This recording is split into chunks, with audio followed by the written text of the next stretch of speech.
한 주간 화제를 모은 이슈를 살펴보는 위클리픽 시간입니다. 김주인 박사님 소개해 주시죠. 네, 이번 주에는 제가 프랑스에서 한번 가지고 와봤습니다. 키워드 함께 보시죠. 프랑스요.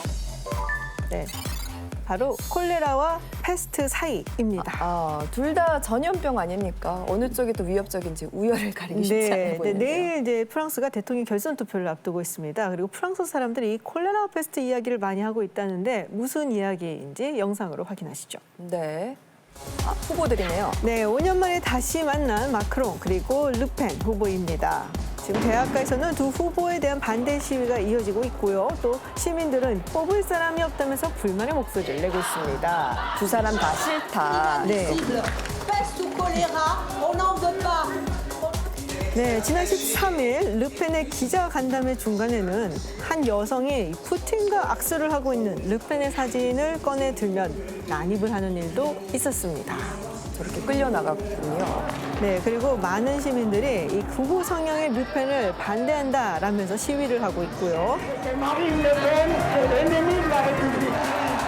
네, 지난 대선에서 이 젊은 개혁 정치인으로 기대감을 한껏 모았던 마크롱 대통령도 예전만큼의 지지는 얻지 못하고 있습니다. 네.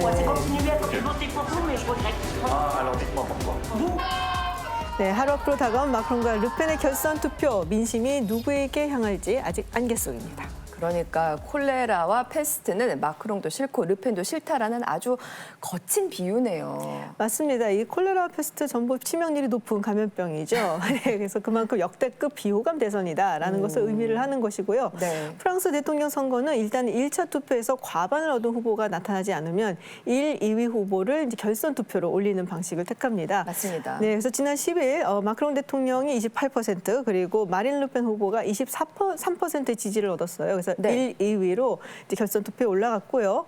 그리고 24일 현지 시간 24일 결선 투표를 앞두고 있습니다. 예, 지난번 대선에서도 저 두 후보가 결선에서 막 붙었었잖아요. 그때는 마크롱이 압승했고요. 예, 그렇습니다.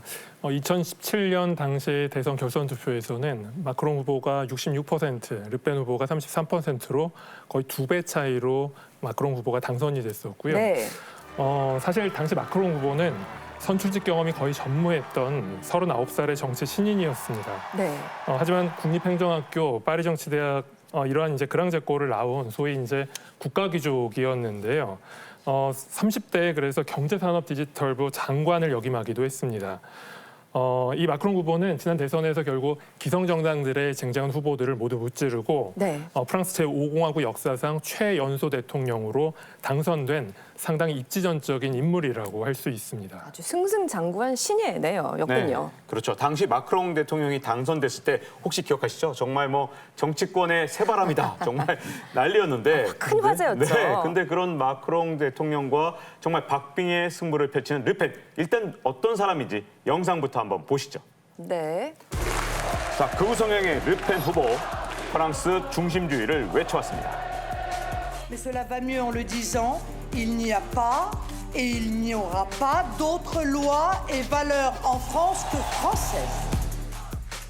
극우 인종주의 정치인인 이 장마리 르펜의 딸로 아버지의 정치적 성향을 그대로 물려받았습니다. 인종주의요. 네, 공공장소에서 히잡 착용 금지 공약을 발표한 뒤 무슬림 여성과 설전을 벌이기도 했습니다. Parce que le voile, c'est un uniforme que cherche à imposer, au fur et à mesure du temps, des gens qui ont une vision radicale de tout ça. C'est pas vrai, c'est pas.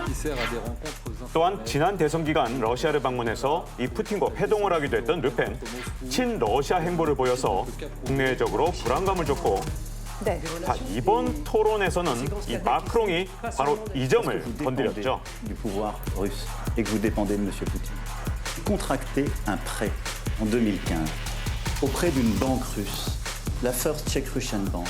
Il sait pertinemment que je suis une femme absolument et totalement libre et que je défends parce que je suis une patriote et que je l'ai démontré toute ma vie. La France est née français. 관용의 나라 프랑스에서 인종주의, 국가주의 성향의 르펜 후보의 약진, 이걸 어떻게 봐야 할까요, 교수님? 예, 사실 그동안 프랑스 정당 정치는 중도 좌파와 중도 우파가 서로 번갈아가면서 집권하는 그러한 양상을 보여왔습니다. 네. 근데 이러한 변화가 2014년 유럽 의회 선거부터 시작이 됐었는데요. 그 당시에 르펜이 이끄는 극우 정당이 1위로 급부상을 했던 겁니다. 네. 그리고 2017년 지난 대선에서 중도 좌파의 가장 대표격이었던 사회당이 몰락하는 그런 대이변이 있었고요. 네. 그리고 이번 대선에서는 중도 좌파의 대표격이었던 공화당이 몰락한 모습을 보여주고 있습니다. 당 소속 후보가 4.8%밖에 투표를 하지 못했던 거죠. 저조했네요. 네, 대신 이번 1차 투표 결과를 보면은 극좌파로 분류되는 이 장링 멜랑숑이 무려 22%의 득표율로 3위에 올랐습니다. 달라졌습니다. 네, 그리고 그 뒤를 이어가지고 또 다른 구구파인 에릭 세무후라는 이 후보가 4위를 차지했고요. 그러니까 지금 프랑스 정당 정치가 극자와 극우의 급부상으로 인해서 상당히 극단화된 모습을 지금 보여주고 있고요. 완전히 새로운 국면으로 지금 들어서고 있다라고 할 수가 있습니다. 그러네요. 네, 이게 한편으로는요. 마크롱이 내세웠던 중도의 길에 프랑스 국민들이 더 이상 예전만큼 환호하지 않는다는 걸 보여주고 있는데요. 사실 기존 정당들이 뭐 이민 문제나 실업 문제 같은 걸 해결하지 못했다고 비판을 했는데 결국은 해결하지 못했고 네. 여기다가 코로나19 때문에 경제적 피해도 컸고요. 여기다가 이 심지어 맥킨지 게이트 등 이 마크롱 정부가 지난 한 해 동안 민간 기업의 자문료 명목으로 준 돈만 1조 2천억 원이 넘는다는 게 알려지면서 그렇게 큰 돈을. 네, 정격 유착 나랏돈을. 의혹까지 사고 있습니다. 네, 젊은 개혁 이미지로 선출됐는데 말입니다. 일각에선 르펜 후보를 두고 트럼프 전 미국 대통령에게 빗대기도 하더라고요. 네, 보셨다시피 거침없게 발언을 하는 거라든지 자국 중심주의 이런 것들이 트럼프 전 대통령을 연상시키기도 하죠. 선거 네. 캠페인 방식도 상당히 좀 유사하다라고 얘기를 하고 있는데요. 우리가 트럼프 전 대통령 하면 생각나는 것이 러스트벨트, 쇠락하는 공업지역 얘기를 하죠. 그리고 네. 거기에 이제 백인 노동자들에게 상당하게 어필을 했었고요. 맞습니다. 르펜도 비슷합니다. 잊혀진 프랑스라고 불리는 시골 공업 지역의 백인 노동자들 집중 공략을 했고요. 선거 슬로건도 프랑스인들에게 그들의 국가와 재산을 돌려주라라고 했습니다. 그러니까 소외계층을 노린 것이다라고 볼 수가 있겠죠. 예, 그리고 요새 이제 그러네요. 코로나도 그렇고 우크라이나 사태 때문에 경제적으로 상당히 안 좋아졌고 또 그것에 직접적인 타격을 받은 저소득층이나 청년들을 향해서 여러 가지 집중 공략을 하고 있는 중입니다. 네. 피부에 와닿는 공약을 내세우고 있는 것 같아요. 그렇다면은 르펜 후보가 당선될 수도 있을까요? 현재로서는 마크롱 대통령이 앞서고 있는 것으로 나오고 있습니다. 그렇지만 만약에 르펜 후보가 당선이 된다면 상당한 변화가 있을 것으로 우리가 생각해 볼 수가 있는데요. 이제 가장 쉽게 생각할 수 있는 것은 이제 유럽 연합의 어떤 그런 뭐 구도라든지 구성이 좀 많이 달라지게 될 것이다. 그래서 네. 역학 구조의 변화가 있을 것으로 보이고 또 나토에 대해서 상당히 부정적인 의견을 가지고 있어요. 그래서 나토를 탈퇴한다는 얘기를 할 수도 있고 그렇다면 전반적으로 유럽 내에 좀 분열이 있을 것이다라는 것이죠. 네. 윤석준 교수님은 어떻게 보십니까?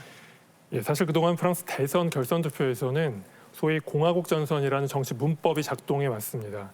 그러니까 대선 결선 투표에서 극우 정당 후보가 진출하는 경우에는 좌파 및 우파 유권자들이 극우 정당 후보의 당선을 막기 위해서 다른 후보에게 전략적으로 투표를 했던 겁니다. 네. 하지만 이런 공화국 전선이 지금은 상당히 약화된 것으로 지금 나타나고 있습니다. 그런데 문제는 이러한 추세라면은 다음 2027년 대선입니다. 이러한 추세라면은 네. 극우 정당의 후보가 정말 프랑스 대통령이 될 수도 있는 상황이 올 수도 있다라는 지금 우려가 대두되고 있습니다. 네.